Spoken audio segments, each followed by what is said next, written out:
What is up, everyone watching the knowledge channel, and in this video I will show you how you can set custom voicemail notification sounds in Samsung Galaxy M12.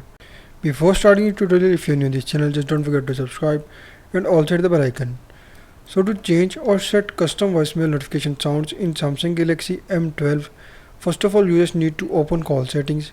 So simply just open call settings and then follow every single step as I'm showing you in this video.